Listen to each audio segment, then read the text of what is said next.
কবর পর্যন্ত যখন আমি আপনি, আমার দাদা, আমার বাবা, আমার কন্যা, আমার ভাই, আমার বোনকে আমি আপনি কবর পর্যন্ত নিয়ে যাই, ওই মৃত ব্যক্তির সাথে কবর পর্যন্ত তিনটা জিনিস যায়। কয়টা? তিনটা। আল মাল ওয়াল আমাল ওয়াল আহাল। এক নাম্বার সম্পদ যায়, দুই নাম্বার পরিবার যায়, তিন নাম্বার আমল নামা যায়। নবী বলেন ইয়ারজিউ ইসনান, দুইটা ফিরে আসে, ওয়া ইয়াবকা ওয়াহিদ, একটা থাকে।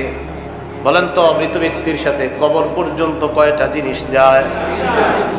এক নাম্বার সম্পদ, দুই নাম্বার পরিবার, তিন নাম্বার আমল। আল্লাহ নবী বলেন দুইটা চলে আসে, একটা থাকে। ইয়ারজিউল মাল ওয়াল আহাল, সম্পদ ফিরে আসে, পরিবার ফিরে আসে। ওয়া ইয়াবকাল আমাল, আমল নামা বাকি থাকে।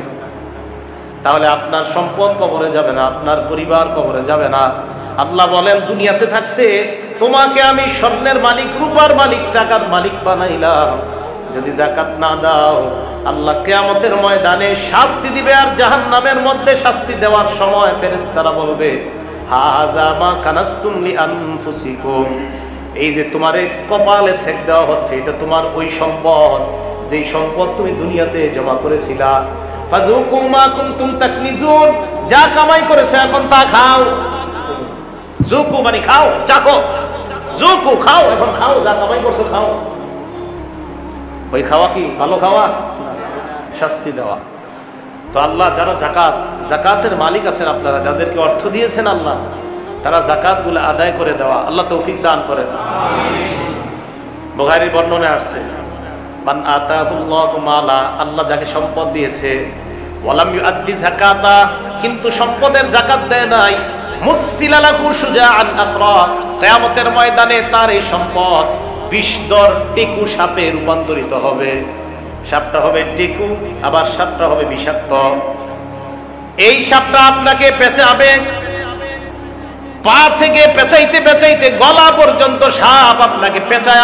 সাপের মাথাটা আপনার সামনে আসবে, আসার পর সাপ ওই যাকাতদাতাকে বলবে আনা কানজুকা আনা মালুকা, আমি তোমার সঞ্চিত সম্পদ, আমি তোমার সঞ্চিত সম্পদ, আমাকে দুনিয়ায় জমা করেছিলে, আজকে আমি তোমাকে খাবো।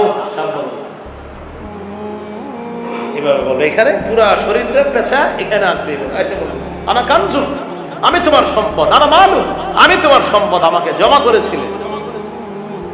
ভাই, যাদের উপরে যাকাত ফরজ, নতুন করে যারা যাকাত ফরজ হবে তারাও দিবেন। যাদের ফরজ হয়েছে অতীতে দেন নাই, আপনার যাকাত আসছে 1 লক্ষ টাকা, আপনি 30,000 টাকার লুঙ্গি শাড়ি দিয়ে বাস বাকি 70,000 দেন নাই, ওই 70,000-এর জন্য স্ত্রী আপনার কপালে পার্শ্বে ছিদ্র আপনাকে ছেক দেওয়া হবে। আর সাপ আপনাকে বলবে কি ব্যাপার, 30 দিছো, বাকি 70 আমি। আপনার 1 লক্ষ যাকাত ছিল, আপনি 30,000-এর লুঙ্গি শাড়ি দিয়ে বুঝ দিয়ে দিচ্ছেন, বাকি 70-কে দিবে। তো এই জন্য আল্লাহ আমাদেরকে যারা যাকাত আদায় করেন নাই অতীতে, যাকাতগুলো আদায় করার তৌফিক দান করেন। তো এইগুলো আপনার কয় নাম্বার?